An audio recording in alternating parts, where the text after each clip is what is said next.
কাইলৈ শিৱসাগৰৰ ৰাইজৰ উদ্যোগত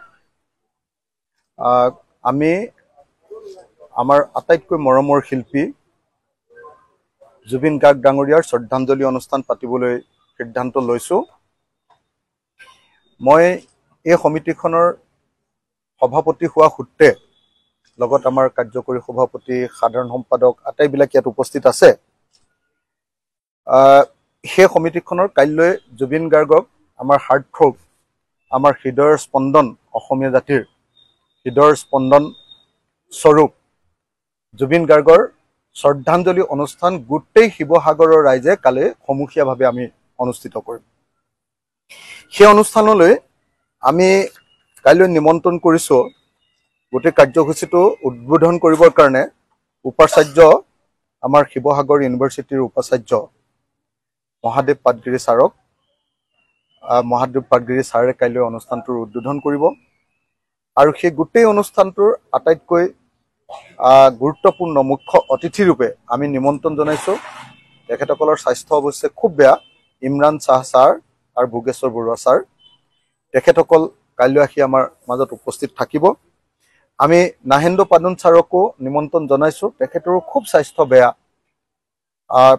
মুঠতে ইমৰান শ্বাহ ছাৰ, ভোগেশ্বৰ বৰুৱা আৰু নাহেন্দ্ৰ পাদুন ছাৰ, এই তিনিওজন বিশিষ্ট ব্যক্তিক, আমাৰ শিৱসাগৰৰ অতি সন্মানীয় ব্যক্তিক কাইলৈ আমি মুখ্য অতিথি ৰূপে নিমন্ত্ৰণ কৰিছোঁ।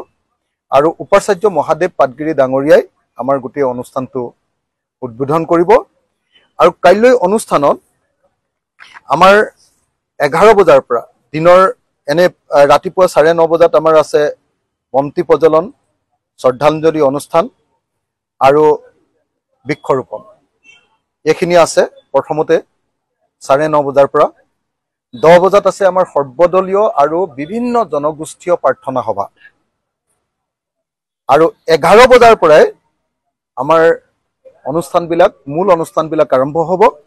সেই অনুষ্ঠানত অংশগ্ৰহণ কৰিব আমাৰ অতি শ্ৰদ্ধেয় কেইবাজনো বিশিষ্ট শিল্পীয়ে। তেখেতসকল হ'ল বিপুল চেতিয়া ফুকন, তেখেত আহিব। মহেন্দ্ৰ হাজৰিকা, তেখেতো আহিব।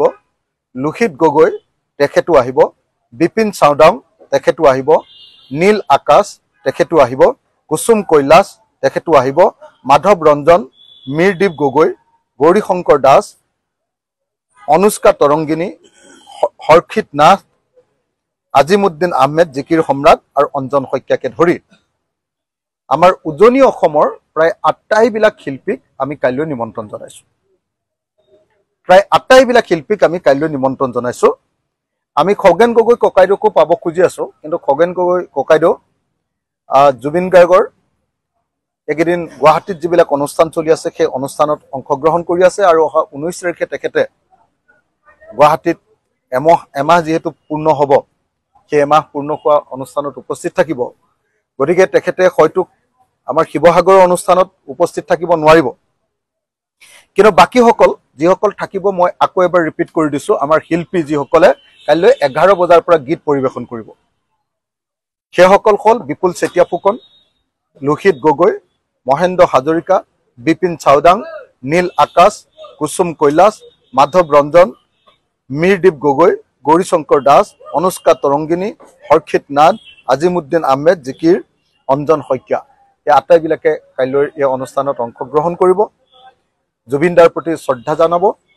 আৰু তাৰ লগতে কাইলৈ আমি 3 বজাত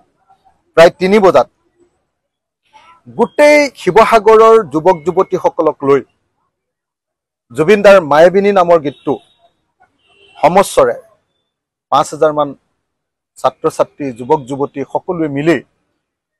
সকলো নাগৰিকে মিলি 5000 মান আমি মানুহে মিলি কাইলৈ মায়াবিনী গাম। আৰু এনেকৈ মায়াবিনী গোৱাৰ সময়খিনিতে আমি জুবিন দাৰ ৰহস্যজনক মৃত্যুৰ ন্যায় প্ৰদানৰ কাৰণে এইটো আমি ন্যায় সমাৱেশ নাম দিছোঁ। তাতেই আমি একেলগতে উত্থাপন কৰিম যে জুবিন দাই ন্যায় পাব লাগে। এইটোৱে আমাৰ কাৰ্যসূচীৰ ভিতৰত মই আকৌ এবাৰ কৈ দিছোঁ, সৰ্বধৰ্মীয় আৰু জনগোষ্ঠীয় প্ৰাৰ্থনা সভা, এইটো এটা ইম্পৰ্টেণ্ট কাৰ্যসূচী। আমাৰ বিশিষ্ট শিল্পীসকলৰ অনুষ্ঠান পৰিৱেশন বিপুল চেতিয়া ফুকন, লোহিত গগৈ, মহেন্দ্ৰ হাজৰিকা, বিপিন চাওডাং, নীল আকাশ, কুসুম কৈলাশ, মাধৱ ৰঞ্জন, মীৰদীপ গগৈৰ পৰা আৰম্ভ কৰি বিভিন্নজনৰ ইয়াতে কাৰ্যসূচীবিলাক কাইলৈ থাকিব আৰু তাৰ পাছতে তেওঁলোকৰ অনুষ্ঠান শেষ হোৱাৰ লগে লগে 2 পৰা 3 বজাৰ ভিতৰত আমি সকলোৱে সমবেত হৈ জুবিন দাৰ মায়াবিনী গীতটো একেলগতে সমস্বৰে গাম আৰু জুবিন দাক আমি শ্ৰদ্ধাঞ্জলি জ্ঞাপন কৰিম। গতিকে মই সকলোকে কাইলৈ 9 বজাৰ পৰাই আমাৰ কাৰ্যসূচীত উপস্থিত থাকিবৰ কাৰণে বৃক্ষৰোপণ 9 বজাৰ পৰা যেহেতু 9:30 বজাৰ পৰা হ'ব বৃক্ষৰোপণ, গতিকে 9:30 বজাৰ পৰা কাইলৈ উপস্থিত থাকিবৰ কাৰণে অনুৰোধ জনাইছোঁ। এইটো মই খোলাখুলিকৈ আপোনালোকক এটা কথা কৈ লওঁ যে কালিলৈ অৰ্থাৎ 17 অক্টোবৰ তাৰিখৰ জুবিন গাৰ্গৰ শ্ৰদ্ধাঞ্জলি অনুষ্ঠানটো এটা ৰাজহুৱা শ্ৰদ্ধাঞ্জলি অনুষ্ঠান। এই অনুষ্ঠানত কোনো জাতি ধৰ্মৰ কথা নাই, কোনো ৰাজনৈতিক দলৰ কথা নাই। মই বিধায়ক হিচাপেহে ইয়াৰ সভাপতি হৈছো, মই কোনো ৰাজনৈতিক দলৰ কৰ্মী বা নেতা হিচাপে ইয়াত থকা নাই। এই অনুষ্ঠানটো আমি অৰাজনৈতিকভাৱে কৰিব খুজিছো। সকলো দলৰ মানুহক আনকি বিজেপি দলৰ মানুহকো